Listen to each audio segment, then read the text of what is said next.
한반도 정세에 상당한 영향을 미칠 북한과 중국 사이의 최고위급 접촉이 분명히 어젯밤에 이루어졌습니다. 그런데 시진핑 중국 국가주석이 직접 참석을 했는지, 그리고 시진핑 중국 국가주석이 참석했다고 한다면 만난 북한의 대표단 중에 가장 높은 사람이 김정은 노동당 위원장인지 아직까지 그 어느 하나 분명하게 밝혀지지는 않았습니다. 어쨌든 간에 북한과 중국 사이에 상당히 높은 수준의 접촉이 이루어졌다. 이 사실만큼은 분명해 보입니다. 그래서 여러분께 더 자세히 분석해드릴 전문가들 모셨습니다.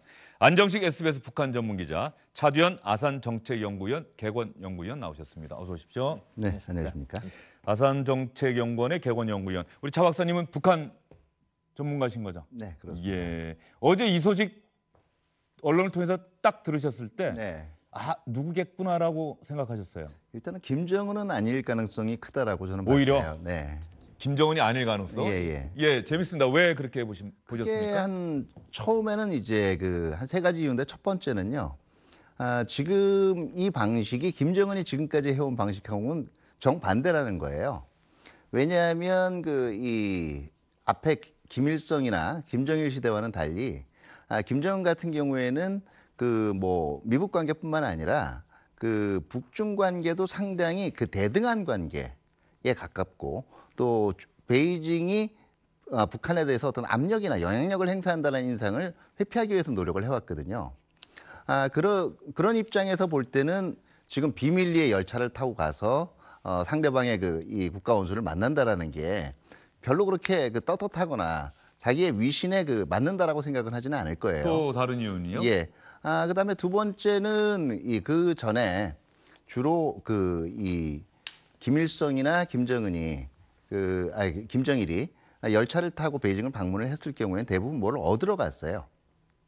그리고 이제 이미 이 중국 지도부하고 이 김일성이나 김정일 같은 경우는 안면들이 있는 사이였습니다. 근데 이번에 첫 만남이거든요.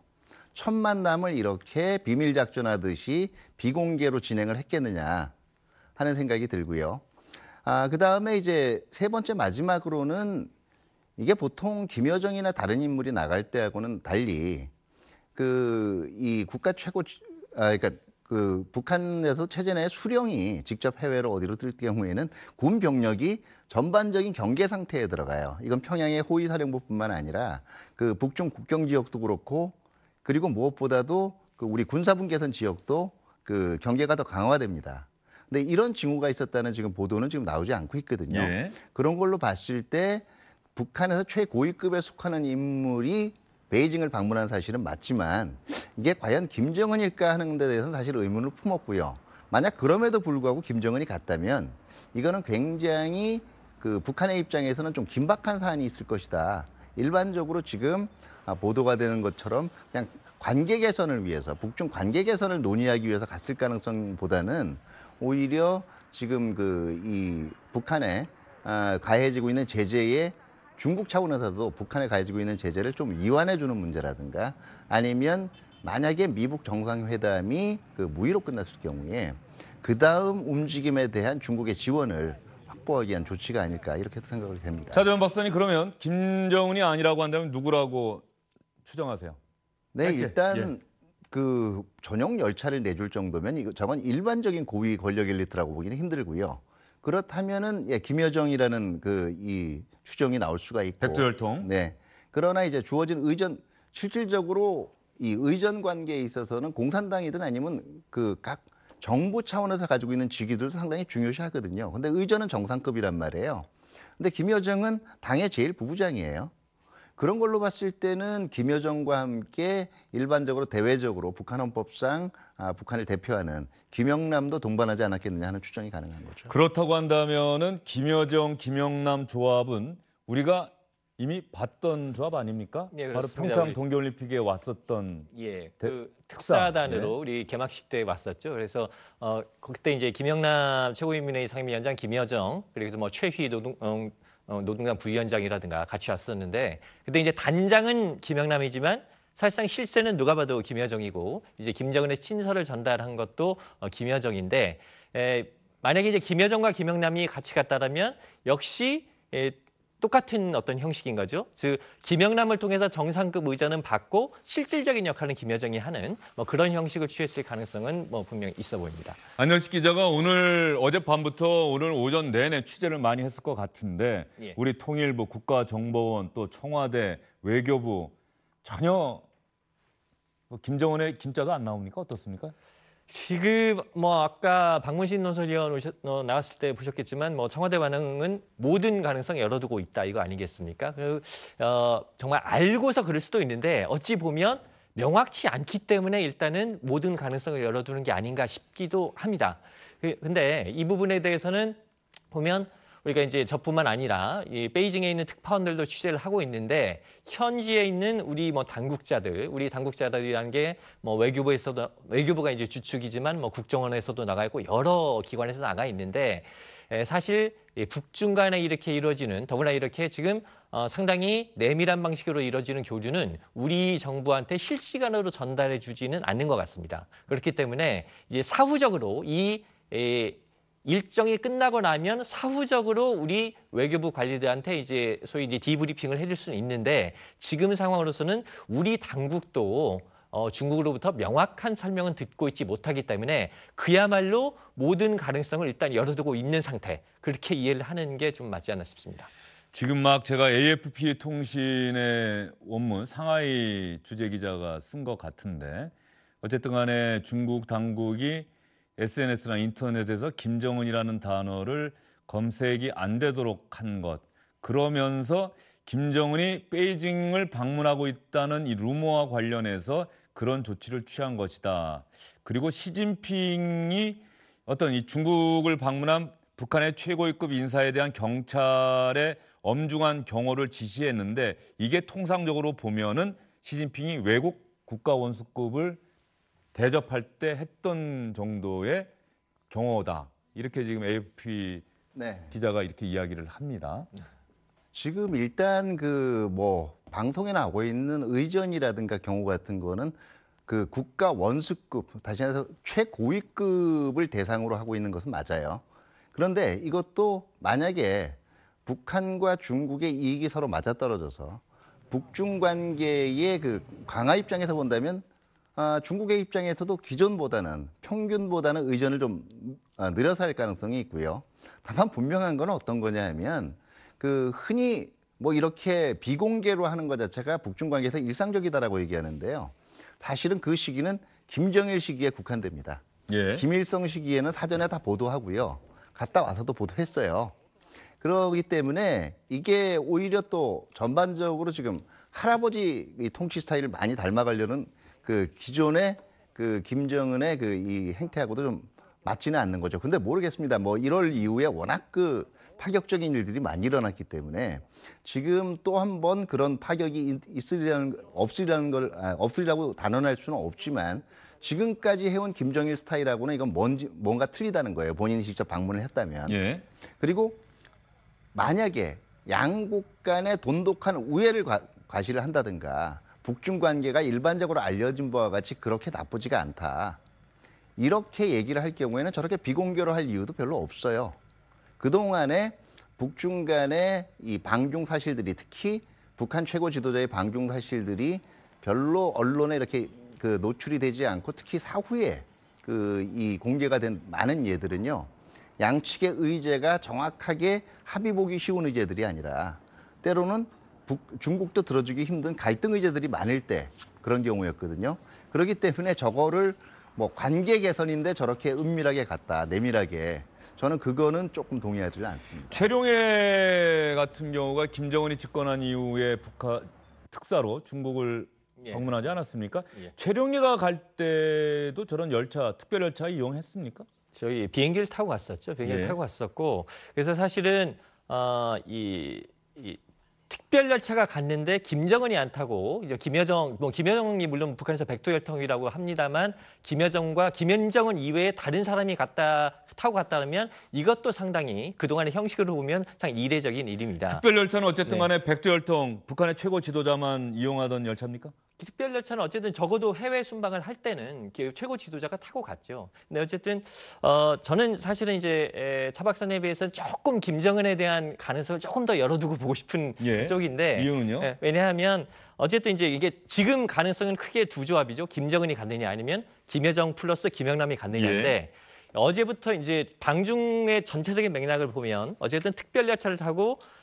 단둥에서 베이징까지 열차를 빼줬습니다. 이제 특별 열차가 가려면 중국의 일반 열차 편성을 어느 정도 이제 저해를 하면서 가야 되는 엄청난 의전인데 그걸 해줬고 베이징역에서 의장대가 목격이 됐고요. 그리고 어제 인민대회당에서 상당히 긴 시간 동안 중국 측과 접촉이 있었던 것 같고 오늘 이제 중관촌이라는 데를 갔습니다. 중관촌이 어디냐면 베이징의 이제 IT 밸리라고 그러는데 되게 이제 예전에 김정일이 왔을 때 중국의 발전 사항을 보여주면서 좀 중국이 개혁 개방을 이제 좀 추동하는 이런 쪽의 코스로 이제 들렸던 곳인데 이 코스를 전체적으로 보면 뭐 물론 김여정이 갈 수도 있겠지만 그 코스에다가 김여정을 대입하는 것보다는 김정은을 대입해서 보는 게 보다 자연스럽게 좀 해석이 되지 않느냐 이런 측면도 있기 때문에 뭐 사실 이제 중국이 이번 일정이 끝나고 나서 발표가 있을지 없을지 모르겠지만 어쨌든 저는 뭐 김정은 가능성도 조금 더 열어두고는 봐야 되지 않나 좀 이런 생각을. 두 분은 그렇다고 한다면 김영남이 중국을 방문했었을 거 아니에요?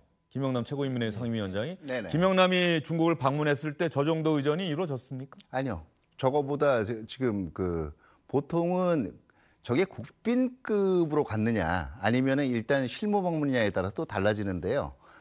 기존의 북한 특사들이 갔을 때에 보여주는 의전보다는 상당히 올라간 의전인 건 분명합니다. 다만 저것이 김정은이 갔기 때문에 그에 합당한 의전이 이루어진 건지 아니면은 이 최근에 미북 관계 진전의 움직임이 있으면서 다급해진 중국이 북한에 대해서 이제 호의를 보여주는 의미에서 의전을 격상했는지는 조금 더 두고 봐야 될 일이죠. 2015년에 중국 전승절 행사에 최룡해가 갔었는데 중국 당국이 그 당시에 최룡해를 가장 끄트머리에 앉혔다는 거예요. 그러니까 그래서 이게 중국 측에 북한에 대한 불만을 보여줬던 것 아니냐. 그 당시에 그런 기사가 이제 봤던 기억이 그렇게 나는데. 기사들이 좀 써질 게 있었는데요. 근데 그 당시 그 부분은 좀 우리가 봐야 될 게 어제 이제 그 당시 이제 박근혜 대통령도 갔었고 북한에서 최룡해가 왔는데 우리가 그림으로 보면 박 대통령은 뭐 시진핑 주석과 푸틴과 함께 중앙에 있고 최룡해는 맨 끝쪽에 있다는 건데 정상급이 있고 그다음에 최룡해는 정상급이 아니지 않습니까? 그러니까 의전 서열로 보면 최룡해가 아무리 북중 간에 가깝다고 그래도 이 중앙 자리에 가기는 어려웠던 거죠. 그렇기 때문에 이제 그 부분은 사실은 우리가 그림으로 볼 때는 박근혜 대통령과 최룡해를 비교하기는 좋지만 어쨌든 그게 남북 어떤 한중 간 북중 간의 관계를 그 거리로 대비해 볼 수 있다. 이런 해석은 좀 맞지 않는 면도 있습니다. 뭐 어쨌든 간에 북한이 그런 사실을 알면서도 정상급 인사를 안 보낸 거 아니겠어요? 그런 부분도 최룡해를 보냈다는 것 자체에 대해서 중국과 북한의 관계가 김정일 사망 이후에 급속도로 냉각됐다. 그 사실 김정은 집권한 지 벌써 7년이 다 돼가는데 그 이후에 김정은이 뭐 중국의 아주 고위급 지도자를 만난 일이 제 기억에는 없어요. 네네. 아주 최고위급을 만난 거는 없고요. 무엇보다 사실 김정은의 대외적인 발언에서 나오는 부분들을 보면 최근에 이미 제가 말씀을 드렸지만은 우리는 이제 북한의 입장이죠. 우리는 이제 강성대국이 됐고 전략국가고 그렇기 때문에 중국한테도 그렇게 녹록하게 숙이고 들어가는 존재가 아니라는 거거든요. 대표적인 발언을 하나를 보면은요. 북한 매체의 발언들도 2016년에 목함지뢰 사건이 났을 때 중국이 이 쌍방 다 이제 좀 자제를 할 필요가 있다라고 얘기를 했거든요. 그 당시에 북한에서 어떤 성명이 나왔냐면 어떤 국가의 자제 타령도 우리를 멈출 수 없다라고 얘기했어요. 어떤 국가라는 건 중국을 의미합니다. 중국을 의미하는 거죠. 그게 이 전반적인 기조가 작년에도 바뀌었다라는 이 징후가 없었거든요. 근데 이게 2, 3개월 사이에 바뀌었다라고 얘기하면 결과적으로 이거는 갑자기 김정은이 전략적으로 이 북중 관계를 미북 관계를 이용해서 더 확실하게 이번에 좀 우호를 다져야 되겠다는 의미보다는 이게 굉장히 급하게 뭔가 중국의 지원을 필요로 할 수 있는 일이 발생을 했다고밖에는 볼 수가 없는 거죠. 특히 김정은이 기존의 입장을 바꿔서 마치 자기가 숙이고 들어가는 듯한 모습으로 베이징을 방문하는 게 된다는요. 김정은이 집권한 지 7년이 다 돼가는 동안에 북한 밖으로 나갔던 적이 없죠. 그렇죠. 예. 예. 만약 김정은이 간 거라면 첫 해외 순방이 되는 거죠. 김정은이 만약에 갔다고 한다면 예. 첫 해외 순방이 될 것이다. 그러면 자, 좋습니다. 아직까지 김정은인지 아니면 김영남 최고인민회의 상임위원장과 김여정 노동당 부부장, 김정은의 동생 둘이 같이 중국을 갔는지 아직까지는 분명하게 밝혀지지는 않고 있는데 어쨌든 중국이 행한 의전을 보면 북한의 최고위급 인사가 중국을 방문한 것만은 분명해 보입니다. 그렇다고 한다면 왜 이 시점에 북한과 중국 사이에 최고위급 접촉이 이루어졌을까? 이 부분은 사실 분명하게 우리가 시청자분들께 설명을 좀 드려야 될 것 같아요.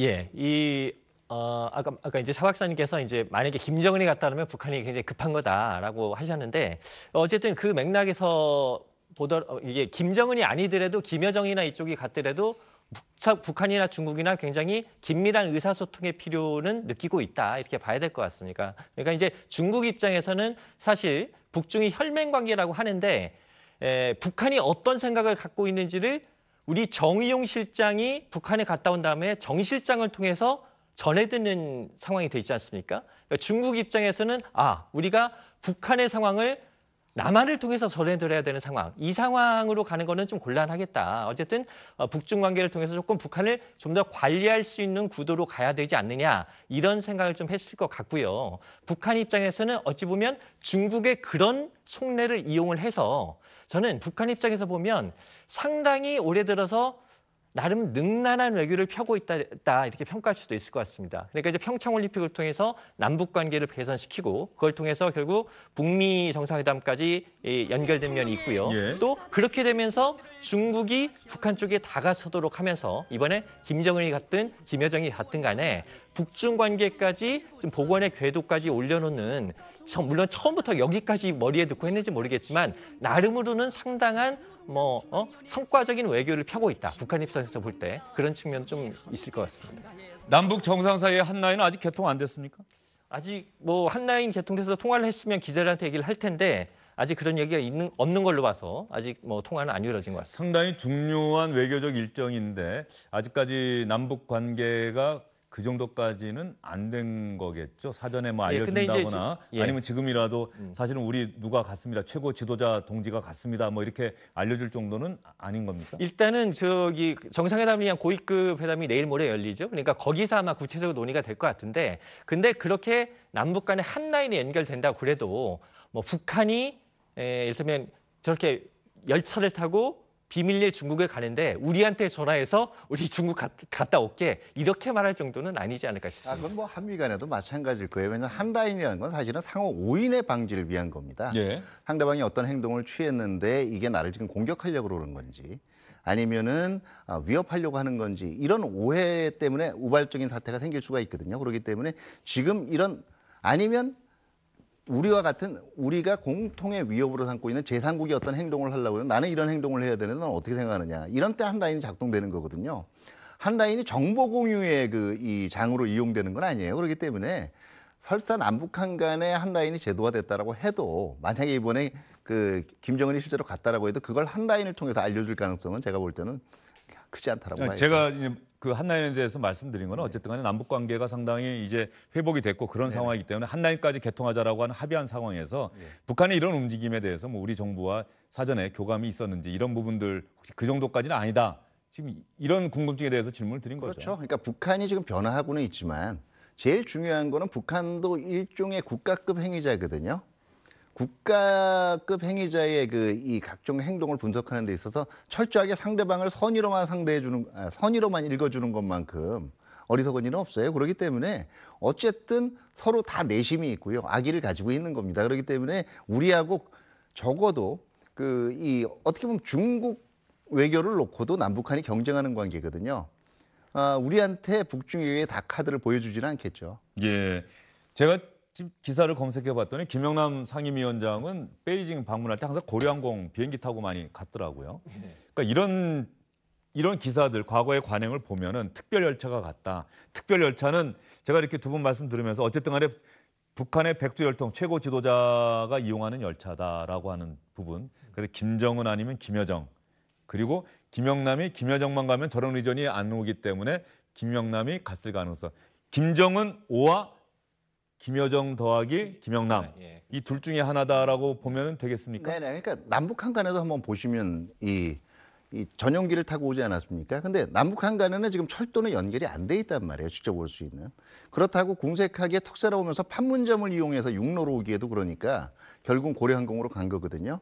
그러니까 김영남하고 그 김여정 조합으로 볼 때는 우리 쪽에 올 때는 가장 이 북한이 나름대로 자기네들이 권위를 과시하면서 갈 수 있는 것들 자체가 그 특사를 보낼 때요. 그게 비행기가 됐던 거고요.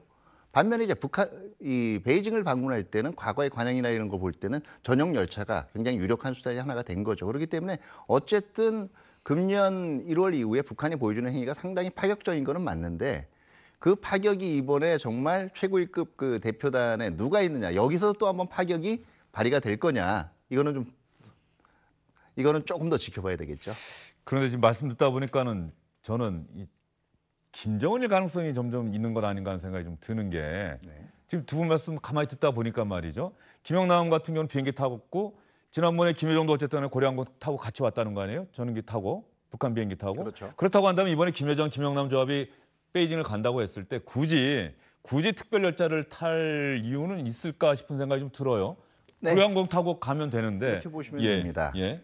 결과적으로 이 특별 열차를 이용해서 이 베이징에 간다라는 것은요, 굉장히 중국 입장에서는 나름대로 신호도 바꿔야 되고 북한에 대해서 호의를 표시하는 거기도 해요. 그런데 어떤 면에서는 그동안 계속해서 중국과 기싸움을 벌이던 김정은이 결국 과거에 자기 선대들이 하듯이 열차를 타고 베이징에 불려갔다라는 모양새도 줄 수가 있어요. 과연 올 1, 2월에 김정은의 행태로 돌아봐서 그런 파격을 결심할 이유가 도대체 뭐냐. 그렇기 때문에 제가 말씀드린 거예요. 만약에 갔다면 굉장히 급한 거라고요. 굉장히 급한 거다. 급한 게 뭐가 있을까요? 지금 남북 정상회담도 예정돼 있고 북미 정상회담도 예정돼 있고 네. 이런 측면에서 보면 그렇다고 한다면은 우리 정부와 미국에 아직까지 만나지 못했기 때문에 할 수 없는 경제적으로 뭔가 급한 사정이 있다는 얘기일까요? 경제적으로 급한 것도 있고요. 아마 제가 볼 때는 김정은의 처음 수순은 우리 특사단이 갔을 때 처음에 김여정이 왔을 때 문 대통령께서 한번 빠른 시일 내에 평양을 방문해 줬으면 좋겠다. 우리가 받은 건 원론적이었거든요. 여건을 갖춰 성숙시켜 나가자. 아마 북한이 원래 했던 그림은 미국한테도 호의를 보여주는 의미에서 트럼프 대통령 한번 조기에 방문했으면 좋겠다. 그러니까 남북 정상회담을 통해서 일단은 주도권을 확보를 하고 그런 관계에서 북중 간의 또 관계도 개선을 시켜서 시간을 벌고 그다음에 북미로 간다라는 전략이었는데 이걸 트럼프가 갑자기 5월이라고 시간을 못 박아서 확 받아버렸단 말이에요. 그러면서 북한도 중심이 좀 흐트러졌을 가능성이 있고요. 그러니까 남북 정상회담이나 미국 정상회담 가기 이전에 일단 중국을 끌어들여서 좀 운신 여지를 확대해 놓을 가능성이 있다라고 분명히 봤을 것 같고요. 또 하나가 만약에 미국 정상회담이 크게 성과를 못 거두고 끝났을 때 결국은 미국의 입장에서는 봉쇄라든가 기존 제재의 강화가 더 강해질 수밖에 없을 거거든요. 여기에 대해서 중국의 협조를 촉구했을 가능성도 있다고 봅니다. 지금 김정은 노동당 위원장이 우리 정부의 특사단 만난 이후에 외부 일정 소화했다는 뉴스가 조선중앙통신이나 조선중앙TV에 나온 적이 있습니까? 이제 그러니까 직접 어디 현지 지도를 했다거나 이렇게 공개적으로 김정은이라는 어떤 자연적인 육체가 돌아다녔다는 이런 보도는 없는 상황입니다. 그러니까 말로만 했다 이런 거 말고. 어제 조선중앙통신 보니까는 함경북도에 살고 있고 올해 100세를 맞은 할머니에게 김정은 위원장이 생일상을 보내줬다 이런 기사가 나왔더라고요. 그건 물론 본인 영상에 나온 건 아니니까. 명의로 하는 거니까 그거는 사실 김정은이 있건 없건 할 수 있는 거니까요. 큰 의미를 둘 건 아닌 것 같습니다. 외부의 모습을 드러내지 않고 있고 외부 일정을 잡지 않고 있다는 건 뭘 의미할까요? 그러니까 어쨌든 지금 사 박사님도 말씀하셨지만 북미 정상회담이라는 엄청나게 큰 사건이 다가왔기 때문에 이걸 어떻게 해야 될지에 대한 회의, 고민 이런 것도 상당히 있었을 것 같고 그리고 지금 중국에 가 있는 게 김정은 본인이든 김여정이든 간에 이게 중국 가는 문제가 이제 현안으로 제기가 되면서 이 문제를 어떻게 풀까 이런 부분들에 대한 여러 가지 고민이 있기 때문에 뭐 편하게 어디 자라 공장을 가고 어딜 가고 할 좀 정신적인 여유가 없는 게 아닌가 이런 추정도 해볼 수 있을 것 같습니다. 그리고 과거 관행도 보면은요, 그 일요일자 노동신문을 보면은요, 예. 그 이 김정은이 이 교실을 직접 간 건 아닌데 교실을 보낸 걸로 돼 있어요. 그런데 그 이전에 그 이 김정일이나 김일성이 특히 베이징을 방문할 때는 그 앞에 한 4, 5일간은 그런 교시 자체도 잡히지가 않았어요, 매체에. 근데 이제 시간상으로 보면은 어제 도착을 했으려면은 일요일 날 출발을 했어야 되거든요. 그러니까 과연 그게 김정은이냐 하는 이 물음표가 붙는 이유 중에는 또 일요일까지는 어쨌든 밖에 모습을 드러내지는 않았지만 교실이라든가 이런 정상적인 직무 활동을 했다는 얘기예요. 예, 차 박사님은 어쨌든 간에 김정은이 아닐 가능성에 더 무게를 두고 계시고 있고, 개인적으로는 그래요. 예, 안정식 북한 전문 기자는 그래도 김정은이 아니겠느냐, 여러 가지 의전이나 이런 걸 봤을 때 김정은일 경우를 대입시켰을 때 더 잘 이해가 된다, 이렇게 말씀을 하셨는데, 뭐 오늘 저녁이나 늦어도 내일, 뭐 더 늦어도 모레까지는 확인이 되겠지요. 북한 최고 수뇌부의 중국 방문 소식은 잠시 뒤 주영진의 뉴스 브리핑 2부에서 더 자세히 여러분께 전해드리도록 하겠습니다. 차 박사님, 안 기자 일단 수고하셨습니다. 네, 감사합니다.